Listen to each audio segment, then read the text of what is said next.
Welcome to the most recent SNL studio debate on a rather pressing conflict. Are there more doors or wheels in the world?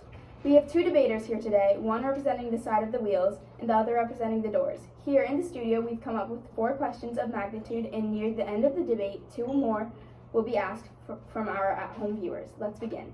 Are you worried about the recent overwhelming Northern Door support in Vietnam that the current wheel sentiment will fall? This recent door endorsement has been concerning. These door support groups are not strictly about door love, but rather wheel hate. They're relentlessly working to suppress wheel advocacy, specifically in southern Vietnam, where Northern Door promotion groups are. Their methods are violent and dangerous. During the holiday of Tet, temporary peace was called between the two groups out of respect for the holiday. This peace was violated by door-backing groups out of northern Vietnam and resulted in the massacre of 2,600 wheel supporters. These deaths were not only of members of the wheel advocacy groups, they were of innocent citizens of South Vietnam who believed in the idea of a world where more wheels exist than doors. Door support groups have not slowed their mission of wheel destruction. However, wheel enthusiasts are strong and will not settle for wheel eradication. We will continue to persist similarly to how we did in the Battle of La Drang, where we utilized airstrikes and artillery support. We were successfully able to defend wheel ideology, taking door forces by surprise with battle tactics. We need to start recognizing these door support groups for what they really are: violent and unpredictable. These groups will do everything in their power to destroy us. Door forces may be strong, but the wheel sentiment will not fall. Door support groups are not about wheel hate. They are about representing the truth that in this world there are more doors than wheels. Our northern believers are strong. It is time for the wheel enthusiasts to realize soon there will no longer be a wheel sentiment. Denying this fact will only contribute to the delusions the wheel sentiment preach to their followers. The Battle of La Drang was a weak point for our forces. This was the first time our door defenses clashed with the wheels, and we learned from it. This battle caused us to lose 834 loyal believers to the evil wheel forces. After this battle, we realized when battling the wheel forces, we need to stay physically close to them. By staying close to them, we are able to avoid airstrikes. And losing and learning from this battle is what has given us the upper hand in the constant dispute. In Vietnam, Northern Door belief groups are not the villain of the story. Wheel defense groups expand their forces, invading Cambodia, where door supporters were stationed. They say door enthusiasts are part of a hate group, that we are violent and unpredictable. These accusations mean nothing, while they do things like invading countries with innocent people. Wheel followers and their allies decided to risk the neutrality of a country along with thousands of innocent lives. After doing things like this, to have the audacity to call door support groups violent and unpredictable is absurd. Moving on to the country of Afghanistan, do you think local wheel groups can prevail over recent foreign door intervention in Afghanistan? We, the Soviets, do not believe that the local wheel groups will be able to prevail over our powerful door regime. The Soviet Union is much more powerful than the Mujahideen, and the Soviets are able to invade Afghanistan. Mohammed Dad Khan was the president of Afghanistan's centrist government in April 1978 until he was overthrown by Nur Muhammad Taraki. Nur Muhammad Taraki was an Afghanistan revolutionary and founding member of the People's Democratic Party of Afghanistan. The new government had little to no support, other than the support given by the Soviets. During the war, to make the Mujahideens weaker, the Soviets bombed rural areas in order to depopulate them, because before most attacks, Mujahideens would always fight back. This caused 2.8 million Afghans to flee to Pakistan in 1982, along with another 1.5 million left to go to Iran. The Soviets also sent spies over to join resistant groups that were against doors in order to gain inside information. The Soviets also used search and destroy operations to implement the use of helicopters, gunships that would provide cover for ground forces and armored vehicles. In addition to using violence as a main strategy, the Soviets also used Afghanistan's secret police, KHAD, to gather intelligence infiltrate the Mujahideen, spread false information, bribe tribal militias into fighting and organize a government militia. Since the Soviets were able to utilize many tactics that benefited their invasion, they overall gained power over Afghanistan. The local wheel groups can prevail over recent foreign door intervention in Afghanistan. In the past years, we have seen that the wheel support the Mujahideen in Afghanistan. The United States, along with many other allies, assisted the Mujahideens to prevent their regime from being controlled under door ideology. The government and regime in Afghanistan was centered around the door beliefs, and the Soviets did not want this to fail, so they invaded the country to try to keep the country under the door ideology. These beliefs were represented largely by Muslim and anti-door populations in Afghanistan. With the growth of the Muslim population also grew their faith, and this contradicted and interfered with the ideologies of doors, relating to the Soviets' desire to convert the Afghans to a government revolving around the beliefs of doors. As the invasion of Afghanistan continued, President Carter of the United States formed an alliance with China and Israel to support the Mujahideens in their battle with the Soviets.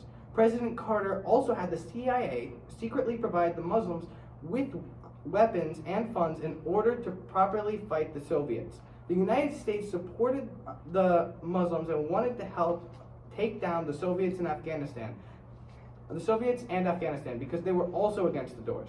They did this by using Soviet air power through the use of shoulder-fired anti-aircraft missiles supplied by the United States. Due to the United States' force in helping the Muslims, the Soviets failed to enforce a door regime in Afghanistan. As a result, the Soviet Union officially withdrew its troops in 1989. The support the Soviets were given in Afghanistan's government ended in 1991, and the Mujahideens took control of Afghanistan in 1992. Overall, through the help of the U.S., the Mujahideens can prove to overcome the control of doors. Moving on to Korea, with North Korea supporting the doors and South Korea supporting the wheels, is reunification possible, or will their clashing ideals prevent this? Of course, reunification is possible under doors. Everyone recognizes the official split of Korea just prior to the Korean War in 1948, when Koreans realized the superiority of doors to wheels. The Soviets fought to preserve door ideologies in the North, while the United States decided to intervene against the people's beliefs, as they so often have.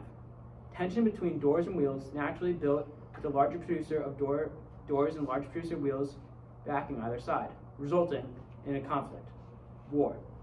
China and the Soviets recognized door superiority and aided our ideological battle to prevent the United States from farther contaminating land beyond their own with wheels. Unfortunately, wheel support from the West held Korea at a stand still until the armistice was signed in 1953. The war has never officially ended. Naturally, war resulted in the loss of millions of lives, doors, and wheels. But following the recovery period, North Korea has not failed to demonstrate their ideologies. Door superiority will be enforced at any cost, even a nuclear one.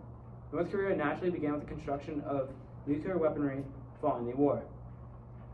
A facade was put on in October 1984, calling for an end to the Northern Nuclear Project. To prevent a diplomatic reunification was possible, even resulting in a joint industrial complex. However, the North never stopped their nuclear development, simply bidding time until they achieved success. The West thought they had only Russia and China to worry about, but October 2006 brought North Korea into the mix with great nuclear power. South Korea's wheel ideologies grow weaker every day, until retaliating at farther destruction and threat. Their former leader, Moon Jae-in, was weak. Unlike the North's Kim Jong-un, unable to protect his nation from the North. They know that the North is stronger because there are more doors than wheels to the world. The gap grows wider every day, and soon the North will rise to take the South and reunify Korea, recognizing the greater doors in this world. An interesting idea, but blatantly flawed. The inherent problem with North Korea's policy to retain this apparent supreme door ideology in their nation is under an oppressive, tyrannical dictatorship, putting down all manufacturers of wheels.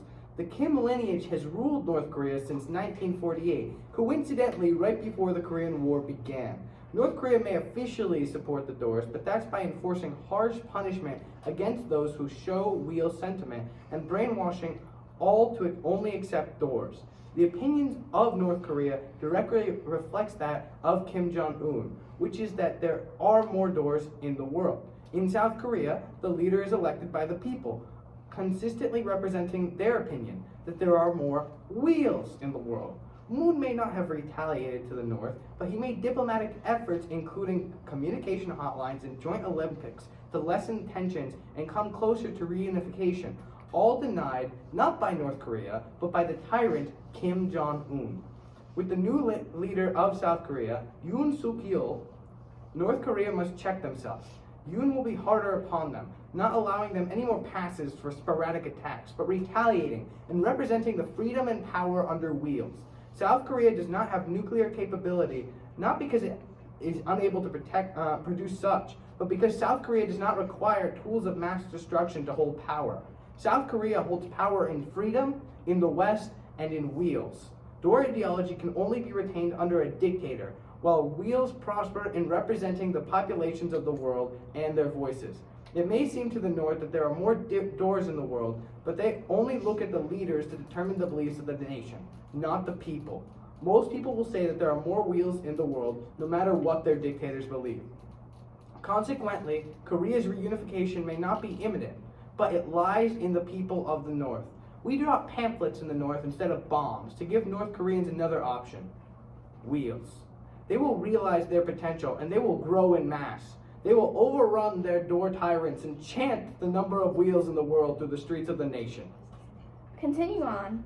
Will the United States, a very strong supporter of wheels, intervene in the recent support for doors in Cuba? And if so, can they expect to suppress the growing movement? The United States will intervene in Cuba's recent support for doors. This is because the ideologies and beliefs of doors go against how the United States believes, which is that there are more wheels. We all see it. The simple and correct answer is wheels. However, the recent diplomatic relation between Cuba and Soviets have affected Castro to think otherwise.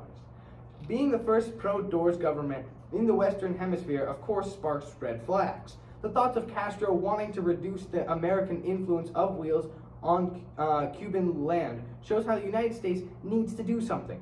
If President Kennedy is able to draw up his plan, the U.S. will be able to suppress the growing movement of doors. President Kennedy needs to have control. We can't have a small issue like this in Cuba to turn into a bigger one, just like how the Bay of Pigs led to the Cuban Missile Crisis. There is a conflict through the United States' effort to suppress the growing movement. The Soviet support will likely become stronger. In January of 1961, the United States prohibited the importation of Cuban sugar. The prohibition of the importation of Cuban sugar led to the Soviets buying and importing sugar instead of the U.S., therefore strengthening the bond of the Soviets and Cubans. When trying to suppress the growing argument and believe that there are more doors than wheels in the world, the United States has to think ahead, like in Operation Mongoose, in order to let the truth plague Cuba's people. The United States will intervene in Cuba's recent support for doors. The United States doesn't know what they are getting into. The belief in wheels is utterly false. How can there be more wheels than doors in the world? The answer is, there isn't. If and when the United States tries to intervene and reduce the support of doors in Cuba, the Soviet Union will have to intervene as well. As a global superpower, when it comes to doors, the United States should be scared of the Soviet Union. The last time the U.S. tried to stop the influence of something was the Bay of Pigs, when they tried to stop the spread of communism. We know the outcome of this. Kennedy and the United States failed their plan. The United States was seen as an international embarrassment. The hope of repairing relations with Cuba were killed. The failure of the United States led to the Cuban Missile Crisis, which seemed like a clear victory for the United States. But Cuba emerged from the episode with a much greater sense of security. This shows how smart-minded, intelligent thinkers that believe doors over wheels are lined up for greater success and improvement as a nation. The United States will not make a dent in the growing movement for doors, and if they do, it won't be that big due to the support of the Soviet Union. And now, some questions from our at-home audience. From Angola. With Angola's recent freedom, which side will rally the most support, doors or wheels? I know that Doors' side will provide funding and resources to bring the MPLA to victory. Before the Doors versus Wheels debate came into the picture, Angola was supposedly split equally between the MPLA and UNITA. UNITA had about 38% of Angolan land, while MPLA had only about 26% of land, which obviously was unfair. When the Doors came to support the MPLA, they gained back their much-deserved territory and population. They happily accepted our ideology. Because of our already large following, we were able to provide the MPLA with supplies in the form of tanks, missiles, helicopters, and troops from another supporting country of Cuba. Then the Doors' superiority led the MPLA to gain back control over their country as a leading government. It wasn't until UNITA, along with the Wheels side support spreading propaganda to surrounding countries, that our government was weakened. We are preparing more Cuban troops as we speak that have more power than ever. We plan an airstrike followed by more offense on the ground, which will most definitely cause UNITA and the Wheels to surrender. We have the supplies, the land, and the power to support our Angolan friends in need. We are confident that after countless victories against the Wheels themselves in World War II, and with the power we hold over them now, we are the stronger side and will follow through with our deserved victory in Angola and in the Soviet Union. The Wheels will provide sufficient funding and resources to overthrow the MPLA government and bring UNITA to victory. With the recent fighting between two sides in Angola, we Wheels supporters choose to support UNITA because of everything they stand for. The MPLA and the Doors had first gained control of most of the region of Angola due to the important imports of resources, but we were able to counterbalance that with our own supply of secret funding and arms to UNITA. We were still on the weaker side at the time until us Wheels were able to provide assistance from South Africa's troops, which was all we needed for the final push on the capital. As the fighting continued, we kept providing resources as well as support from surrounding countries such as Saudi Arabia, Zaire, Congo, Zambia, Cote d'Ivoire, and Morocco. Most recently, we provided $30 million worth of resources to UNITA. We will keep pushing with our South African troops and continue the support from Wheel believers and neighboring countries. The Doors side is on the brink of collapse in Europe and will soon have to withdraw their support along with the Cuban forces in Angola, leading us to believe we will be victorious. Although this conflict is not yet over, we believe we have more support for our ideology to take over the Door argument both here and in Europe. Thank you, debaters, and thank you, Angola. Now from Congo. With Congo's recent freedom from Belgium, how will the Door and Wheel supporters take initiative to spread their point of view? We, as Wheel believers, will use this situation to help out the Congo in a time of need. Spreading the belief of Wheels at the moment is not our highest priority. Limiting the belief of Doors in the Congo can benefit the Congo, the Wheel nations of the world, and the surrounding countries in Africa. As seen from the economic slump in 1957, in which unemployment increased by nearly 40%, the Congolese government is unprepared for their own independence when not supported by a Wheel-believing country. Patrice Lumumba, the current Prime Minister of the Congo, is unable to support his country and lead them to proper decisions. With support from Wheel governments, the Congo can rebuild and build a great Wheel-believing nation. Although the Congo has attempted to join the UN and gain support from other Wheel-believing nations, and has been denied, now is the time for the Congo to its requested support from Wheel-believing countries. The Congo has reached out to Door-believing countries and gained support from them, but the support that they gained was purely to help not only the Doors economy, but to increase the number of Door believers to combat the Wheel believers. The inner Door believers of the Congo will soon be running the country if we don't take action soon. The Simba Rebellion, which proclaimed itself a Door-supporting rebellion in Stanleyville, was able to kill many innocent Wheel believers within the Congo without facing harsh consequence. Clearly, when the Congo was ruled by Belgium, a Wheel-believing country, versus when they were aided by Door believers, we can see the extreme benefits of Wheel beliefs. The Congo's economy declined heavily after turning to Door believers, and their nation became weak as a whole. In short, to the question, we as Door believers reach out to the Congo. We offer aid and allyship in order to limit the beliefs of Doors in the Congo and to benefit all Wheel believers in Wheel-believing countries. Contrary to what the common Wheel believer may say, Door believers look out for their allies. The Congo is asking to be allowed into the UN for years, and when they turned away by wheel-believing countries, it turned to the door believers. Since turning to us, the Congo has seen nothing but progress. The wheel believers realize now that they have things to gain from the Congo and their newfound independence, and that's why they want to help them. Not to help the Congo, but to discourage doors and spread the belief of wheels. Door believers have done nothing but support the Congo and help them rebuild as a country. Mobutu Sese Seko was a valiant leader who aided the Congo in connecting them with the door believers, giving the Congo the help that they desperately need.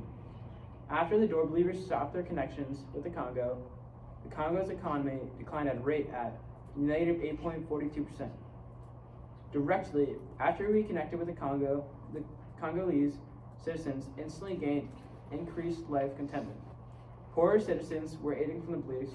Overpowerful wheel believers were limited and equality flourished. It seems to be a draw. Tune in next time to see if any new developments occur in this heated conflict. Thank you.